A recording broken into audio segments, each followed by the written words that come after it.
por la imaginación. No creo que afuera vayas a estar mejor.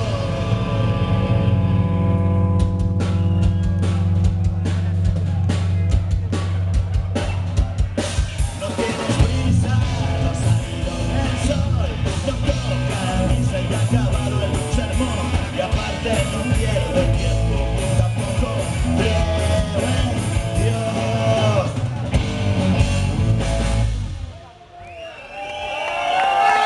Muchas gracias.